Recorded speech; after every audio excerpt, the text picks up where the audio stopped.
तो कल 56 इंच वाले नाली से गैस निकालने वाले चचा जो है उन्होंने एक बहुत बड़ा इवेंट होल्ड किया। इवेंट का नाम एक्चुअली कुछ भी नहीं था, लेकिन इवेंट में एक ही मंच से 5 वंदे भारत को हरी झंडी दिखाने का काम किया गया। अब सबसे पहले मैं पूछना चाहता हूं कि मोदी जी 56 इंच वाले चाय वाले चचा, अगर आपको हरी झंडी दिखाने का इतना ही शौक था तो देश का इतना पैसा बर्बाद क्यों किया? सिंपल तरीके से रेलवे में गार्ड की जॉब ज्वाइन कर लेते ना। सॉरी, मैं तो भूल ही गया, आपकी एज तो गार्ड की जॉब से भी रिटायरमेंट के आगे जा चुकी है। खैर, coming back to the topic, यहां पर आपको दिखाना चाहता हूं मोदी जी का एक वीडियो जहां पर वो हरी झंडी दिखाने का काम कर रहे हैं। मतलब पूरे देश की जनता को रेड फ्लैग दिखा करके यहां पर मोदी जी हरी झंडी फहरा रहे, देख रहे हैं आप। इसी के साथ एक शेर अर्ज करना चाहता हूं, देश को दिखाकर रेड फ्लैग, वाह वाह वाह वाह, देश को दिखाकर रेड फ्लैग, वो सोचता है उसने हरी झंडी दिखाकर मार दिया स्वैग। काफी घटिया शेर है, लेकिन अभी के लिए इसी से काम चला लीजिए। अगर हम मोदी जी की बातों को झेल सकते हैं तो इस तरीके के शेर तो उसके सामने कुछ भी नहीं। खैर, अब मैंने ये इवेंट की बात छेड़ दी है तो वो एक बहुत इंपॉर्टेंट वीडियो आपको दिखाना चाहता हूं जो कि बहुत ही ज्यादा वेस्ट ऑफ टाइम भी है। आप सोचेंगे कि इंपॉर्टेंट है तो वेस्ट ऑफ टाइम कैसे हो सकता है? इंपॉर्टेंट इसलिए है क्योंकि इससे हमारे को समझ में आता है कि आखिरकार देश के प्रधानमंत्री को देश की जनता का टाइम किस तरीके से बर्बाद करना चाहिए। मोदी जी यहां पर वंदे भारत एक्सप्रेस के अंदर कुछ स्टूडेंट्स से बातचीत कर रहे हैं और ये जो बातचीत है ये अपने आप में कितनी ज्यादा स्क्रिप्टेड है और स्क्रिप्टेड होने के बावजूद भी कितनी ज्यादा लल्लू है, इसको एक बार यहां पर देखने का काम करिए। इस पूरी बातचीत में कहीं पर कोई सर पैर नहीं है, साथ साथ में देखते हैं, साथ साथ में मजे लेते हैं। जरा देखिए इसको। वंदे भारत ट्रेन कैसी लगी? वंदे भारत ट्रेन कैसी लगी? चचा पूछ तो ऐसे रहे जैसे इन्होंने खुद ही हाथ में पाना प्लग लेकर और यहां रिंच लेकर खुद ट्रेन के नट कसने का काम किया है। देख ली? क्या अच्छा लगा? अब ट्रेन में अच्छा क्या लगा ये तो शायद मैं नहीं बता पाऊंगा, लेकिन ट्रेन में सबसे बुरा लग रहे हैं यहाँ पर नरेंद्र मोदी जी, जो कि बच्चों का फालतू में टाइम खाने का यहाँ काम कर रहे हैं। भाई बच्चों को पढ़ाई करनी है, बोर्ड की तैयारी करनी है। फील होता है, बिल्कुल वैसा फील होता है यहाँ पे। आपको क्या लगा? मुझे इसकी इंटीरियर जो डिजाइन है और जिसकी चीज है और जो इसकी फैसिलिटीज है वो अच्छी लगी। सबसे बड़ी चीज कौन सी? सबसे अच्छी क्या चीज लगी ट्रेन के अंदर, ये पूछने के बाद बच्चों ने कोई जवाब नहीं दिया, लेकिन पीछे से हल्की सी एक आवाज आ रही है, ये भारत में बनी है। यानी कि बच्चों को एक तरीके से क्यों देने का यहां पर काम किया जा रहा है। इसको कहते हैं हाइट ऑफ स्क्रिप्टेड इवेंट। अच्छा, आपका इस बात पे ध्यान गया कि मेड इन इंडिया है? तो इसका गर्व हो रहा है? मैं संस्कृत में पर्यावरण स्वच्छता पर एक श्लोक सुनाना चाहता हूँ। दुर्वह मैत्री जीवितं जातं प्रकृतिरेव शरणं शुचि पर्यावरणं शुचि पर्यावरणं। अरे बेटा जरा रुक जाओ, जरा अपनी कविताएं मोदी जी को सुनाना बंद कर दो, क्योंकि अगर मोदी जी फॉर्म में आ गए ना तो मोदी जी अपनी कविताएं सुनानी शुरू कर देंगे। याद है ना आपको? अंगेन गात्रम नयने वक्त्रम न्यायेन राज्यम लवणेन भोज्यम। अभी योगा दिवस गया, कब गया? तो आप लोगों ने योगा किया? सब लोग? ये टीचर ने बोला इसलिए किया कि ऐसे नहीं करते? आप लोग घर में भी करते हैं ये कौन सा आसन है? ये वृक्षासन। वृक्षासन, इससे क्या फायदा होता है? अब चाय वाले 56 इंच नाली गैस वाले भाई साहब ने यहां पर योगा को प्रमोट करने की कोशिश तो करी, लेकिन उसके बीच में अपने ही बेइज्जती भी करा ली। कैसे? यहां पर इनको एक पोस्टर दिखाया गया वृक्ष आसन का। मोदी जी जो कि कह रहे हैं कि भाई वो योगा में बहुत बड़े कोई एक्सपर्ट है, माहिर है, ऐसे दिखाते हैं जैसे उन्होंने ही योगा इन्वेंट करने का काम किया है भक्तों के सामने। वो एक आसन का नाम भी नहीं बता पा रहे। बच्चे से पूछा है ये कौन सा आसन है बेटा? सर, इससे सबसे पहले तो जो धरती की एनर्जी वो हमें प्राप्त होती है, ये हमारे हाइट के लिए भी एडवांटेजेस है। करीब 70 साल के बाद स्वाभाविक रूप से इम्बैलेंस कोई भी अपने जो ये रेगुलर आसन करता है उसको कभी जीवन में ये समस्या नहीं है। इस छोटी सी क्लिपिंग से समझ में आता है कि मोदी जी को योगा के बारे में कितना ज्यादा वाला ज्ञान है। आप में से मिलेट्स खाने वाले कौन लोग? रेगुलर सर अंकुरित जो होते हैं घर वाले रोज से वो खाते हैं। भाई सीरियसली मिलेट्स खाने वाले कौन से लोग हैं? और उसके ऊपर सारे बच्चे कहते हैं हम मिलेट्स खाते हैं, हम मिलेट्स खाते हैं। भाई मैं अपनी हेल्थ का बहुत ज्यादा ध्यान रखता हूं और यकीन मानो अभी तक मैंने भी ठीक से मिलेट्स को ट्राई नहीं करा। इनफैक्ट जितने भी आम लोग हैं ना, आप जरा खुद मुझे कमेंट सेक्शन में कमेंट करके बता दो, क्या आप रोज मिलेट्स खाने का यहाँ पर काम करते हो? अरे इन बच्चों को तो छोड़ दीजिए, मोदी जी खुद भी यहाँ पर रोज मिलेट्स खाने का काम नहीं करते होंगे और बात कर रहे हैं मिलेट्स के बारे में। अब वैसे तो मुझे बहुत बड़ा डाउट था कि ये वीडियो स्क्रिप्टेड है या नहीं है, लेकिन इस मिलेट वाले पॉइंट पे मैं पूरी तरीके से श्योर हो गया, क्योंकि कोई भी बच्चा, मैं यकीन के साथ कह सकता हूं, जिस एज के बच्चे हैं ना, बच्चे इस टाइम पर पिज्जा बर्गर बैठकर खा रहे होते हैं, मिलेट्स नहीं खा रहे होते रेगुलरली बैठ के।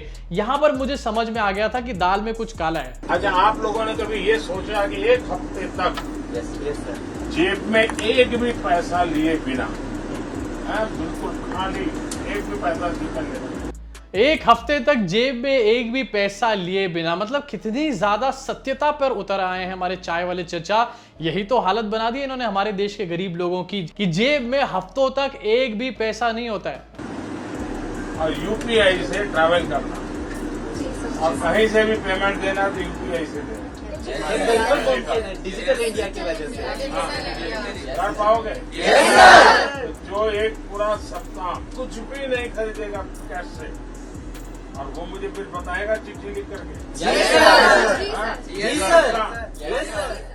अरे चिचा, बच्चों को यहाँ पर क्या यूपीआई का ज्ञान दे रहे हो? ये बच्चे अभी स्कूल में पढ़ाई करते हैं, एक हफ्ते यूपीआई से किसको कहां पर पेमेंट करेंगे? और अगर आप यूपीआई को इतना ही प्रमोट करना चाहते हो तो आप एक काम क्यों नहीं करते, आप भी यूपीआई से सारी लेन देन शुरू कर दो। ओ सॉरी, भूल गया था, एमएलए खरीदना और बेचना यूपीआई पे नहीं हो पाता शायद। अब ये तो सिर्फ एक वीडियो जहां पर आपने देखा कि किस तरीके से किसी का कीमती टाइम बर्बाद किया जाता है। अब इसी पूरे कार्यक्रम में से एक और वीडियो निकल कर आया और ये वीडियो अपने आप में काफी ज्यादा कंट्रोवर्शियल है। और क्यों है इसके बारे में मैं नहीं बताऊंगा, आप जरा खुद सुन लीजिए। जातपू, चेंचू, मन्नादोरा हमारे तमिलनाडु में। क्या आपने भी वही सुना जो यहां पर मैंने सुना? मोदी जी आखिरकार आप यहां कहना क्या चाहते हो? भाई ये बंदा जो है ना, इस टाइम पर ये फैमिली के साथ देखने लायक नहीं बचा है, ऐसी इसकी हालत हो चुकी है। चलिए खैर, ये तो थी मेगा इवेंट की बातें, इवेंट यहां पर चलता ही रहता है। लेकिन अब आगे बढ़ना चाहता हूं सोशल मीडिया की कुछ और ट्रेंडिंग खबरों की तरफ, जो अपने आप में काफी ज्यादा इंटरेस्टिंग है। सबसे पहले आपको दिखाना चाहूंगा 72 हूरे नाम की एक प्रोपेगेंडा फिल्म को रिलीज करने की पूरी कोशिशें यहां पर करी जा रही है। अशोकी पंडित, जो कि मोदी सरकार का काफी बड़ा चड्डीधारी चिंटू है, ये इस मूवी का को प्रोड्यूसर है। लेकिन एक रीसेंट न्यूज निकल कर आई है, क्या है अपनी स्क्रीन पर देख लीजिए। इस फिल्म के ट्रेलर को सेंसर बोर्ड ने परमिशन ग्रांट करने से डिनाई कर दिया है। जी हाँ, इसको कहते हैं अपने आप में भक्तों की सबसे तगड़ी वाली लंका। और लंका लगा भी कौन रहा है यार, यहाँ पर खुद मोदी जी की सीबीएफसी सेंसरशिप बोर्ड जो है वो 72 हूरों के ट्रेलर को सेंसर कर रहा है। तो पिक्चर में तो किस किस लेवल का यहाँ पर प्रोपेगेंडा भरा होगा आप खुद ही समझ सकते हैं। अब इस ट्रेलर के सेंसर होने से ये बात आप मान के मत बैठ जाना कि ये फिल्म रिलीज नहीं होगी। फिल्म शायद रिलीज होगी और बहुत सारे लोग इसको देखने भी जाएंगे, लेकिन अभी के लिए ये बहुत ही ज्यादा इंटरेस्टिंग है कि प्रसून जोशी जैसे लोग, जो कि नरेंद्र मोदी की फकीरी के बारे में काफी गुणगान कर चुके हैं, वो इस टाइम पर नरेंद्र मोदी के ही और चड्डीधारी चिंटुओं को लात मारने का काम कर रहे हैं। अब इसके ऊपर अशोकी पंडित का भी एक स्टेटमेंट निकल कर आया, ये भी जरा देख लेते हैं। We the makers of 72 Hure are shocked as the censor board has refused to give certificate to the trailer of our film. On one side you have given a national award to the film, and on the other side you are refusing certificate to the trailer of the same film. We would like to raise an issue that there is something wrong with CBFC. We appeal to CBFC President Prasoon Joshi to pull up the people for this funny decision. मतलब जब तक पद्मावत और पठान की बात हो रही थी तो इन्हीं सब डिसीजंस के ऊपर ये तालियां बजाने का काम कर रहे थे, लेकिन हालत खराब हो गई जैसी अपने पिछवाड़े पर कुल्हाड़ी चली। इसी साथ बढ़ना चाहता हूं अगली ट्रेंडिंग खबर की तरफ। बीजेपी आईटी सेल के सरगना चीफ यानी कि अमित मालवीय के ऊपर एक FIR हो चुकी है। वैसे तो ये अपने आप में काफी ज्यादा क्वेश्चनेबल एक स्टेप स्टेप है कांग्रेस की तरफ से। लेकिन एक बार जरा देख लेते हैं कि आखिरकार यहां पर हुआ क्या। अपनी स्क्रीन पर देखिए, FIR filed against BJP leader Amit Malviya over tweet on Rahul Gandhi. अब ये थोड़ा सा अजीब है क्योंकि इस तरीके के डिसीजंस यार बीजेपी लेने का काम करती है। अगर कांग्रेस भी सेम तरीके की डिसीजंस लेने लग गई तो भाई फर्क क्या रह जाएगा कांग्रेस और बीजेपी में। लेकिन इसकी एक दलील ये भी पेश करी जा रही है कांग्रेस के समर्थकों की तरफ से कि भाई बीजेपी को हम बीजेपी की ही भाषा में जवाब दे सकते हैं और ऐसे लोगों को उनकी अपनी मेडिसिन टेस्ट कराना बहुत ज्यादा जरूरी है। अब आपकी क्या राय है इसके ऊपर, ये मुझे आप बताओ कमेंट सेक्शन में। लेकिन एक बार मैं आपको बता देना चाहता हूं कि आखिरकार किस ट्वीट की वजह से अमित मालविया के ऊपर FIR हुई है। ट्वीट किया गया था जहां लिखा गया था, RG is dangerous and playing insider game, more dangerous are people who are pulling strings of RG like Sam Pitroda, staunchly against India, they leave no stone unturned to defame overseas just to embarrass PM Modi. ये अमित मालविया ने tweet करके डाला था। ठीक है भाई, यहां पर आप कह रहे हो कि राहुल गांधी और सैम पित्रोदा बहुत बड़ी कॉन्स्पिरेसी कर रहे हैं मोदी जी को इंटरनेशनली बदनाम करने के लिए। लेकिन यार मेरे हिसाब से राहुल गांधी, सैम पित्रोदा कुछ नहीं कर रहे हैं, नरेंद्र मोदी खुद ही अपने आप को बदनाम करने पे तुले हुए हैं। देखा ना आपने किस तरीके से टेलीप्रॉम्प्टर फेल जहां सामने आए हैं। यूएस कांग्रेस में इंग्लिश की किस तरीके से टांग तोड़ी है मोदी जी ने। अब क्या मोदी जी के टेलीप्रॉम्प्टर के अंदर घुसा हुआ था क्या राहुल गांधी? इसी साथ अगली खबर की तरफ बढ़ना चाहता हूं, बहुत इंटरेस्टिंग आपकी स्क्रीन के ऊपर। ICC world cup 2023, India to face Pakistan on October 15 at Narendra Modi stadium in Ahmedabad. चलो भाई सब लोग तैयार हो जाओ, स्पॉन्ज बॉब स्क्वायर पैंट बन के, अपने हाथों में स्पॉन्ज पकड़ लो, अपने हाथों में बड़े बड़े गद्दे और रजाइयां और कारपेट पकड़ लो, क्योंकि अगर इस मैच में बारिश हो गई ना तो भाई अपने देश की इज्जत बचाने के लिए पानी सुखाने का और कोई तरीका नहीं है, स्पॉन्ज ले लेकर देश की जनता को उतरना पड़ेगा नरेंद्र मोदी के स्टेडियम में से पानी को सुखाने के लिए। इसी साथ आपको यह भी बता देना चाहता हूं कि बहुत सारे मैचेस हैं वर्ल्ड कप 2023 में जो कि नरेंद्र मोदी स्टेडियम में रखे गए हैं, खासकर से ओपनिंग मैच और जो क्लोजिंग मैच है दोनों को नरेंद्र मोदी स्टेडियम में शेड्यूल किया गया है। और इस वजह से बहुत सारे और स्टेट्स हैं जिनके स्टेडियम्स को इग्नोर कर दिया गया। अब ये बात बड़ी अपने आप में इसलिए है क्योंकि जब किसी स्टेडियम में किसी स्टेट के अंदर क्रिकेट मैच होता है तो वहां के टूरिज्म को बढ़ावा मिलता है। अब यहां पर ऐसा लग रहा है कि सारा ध्यान सिर्फ गुजरात के ऊपर दिया गया है। ओपनिंग सेरेमनी ठीक है लेकिन क्लोजिंग किसी और स्टेट में करी जा सकती थी, जिससे कि टूरिज्म की जो कमाई है वो अलग अलग स्टेट्स में डाइवर्सिफाई हो जाती, सब लोगों को कमाने का मौका मिलता। लेकिन हर चीज को घुमा फिरा के ला दिया गया नरेंद्र मोदी स्टेडियम के अंदर।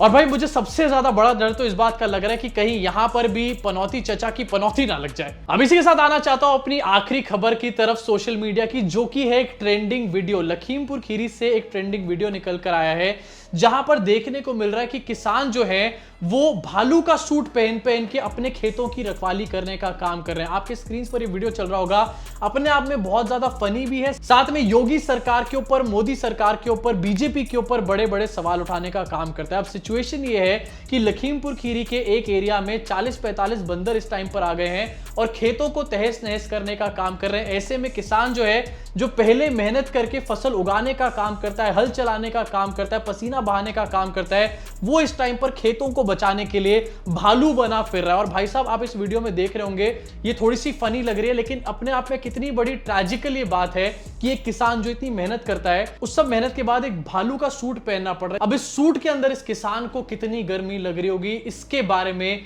और किसी से नहीं बल्कि योगी आदित्यनाथ और नरेंद्र मोदी से सवाल होना चाहिए, जो यूनिफॉर्म सिविल कोड के बारे में तो बात कर रहे हैं, जो औरंगजेब के तो बारे में बात कर रहे हैं, लेकिन देश के, प्रदेश के किसानों के बारे में कब बात करोगे मोदी जी? तो भाई सोशल मीडिया की ट्रेंडिंग खबरों पे अभी सिर्फ इतना ही, वीडियो को यहीं खत्म करते हैं। अब आपका क्या रिएक्शन है नीचे कमेंट सेक्शन में कमेंट करके बताओ, अपनी भड़ास को पूरी तरीके से भर भर के निकाल डालो। खासकर से तमिलनाडु वाली वीडियो के बारे में अगर अभी तक आपने कमेंट नहीं करा है ना तो कमेंट जरूर करके जाना। अगर आपको वीडियो पसंद है तो लाइक का बटन दबा के, सब्सक्राइब का बटन दबा के, बेल आइकन को जरूर दबाओ। 70% लोग ऐसे हैं जो रोज वीडियो देखते हैं लेकिन सब्सक्राइब का बटन नहीं दबाते। भाई मैं जान पे जोखिम लेके ऐसी वीडियोस बना रहा हूं, नरेंद्र मोदी को चाय वाला चचा बुला रहा हूं, नाली से गैस निकालने वाला चचा बुला रहा हूं, इतना जोखिम मैं ले रहा हूं। आप कम से कम इतना तो कर ही सकते हो ना कि चैनल को सब्सक्राइब करके बेल आइकन दबा दो। अगर आप सब लोगों ने ठान लिया ना तो आज ही हमारे चैनल पे 1 मिलियन सब्सक्राइबर्स हो जाएंगे। लेकिन पता नहीं, ऐसा लग रहा है शायद मेरी ही तपस्या में कोई कमी रह गई होगी। तो भाई सोच क्या रहे हो, सब्सक्राइब करो। अभी के लिए इस वीडियो में सिर्फ इतना ही। मैं आपसे मुलाकात करूंगा इस चैनल के अगले वीडियो में।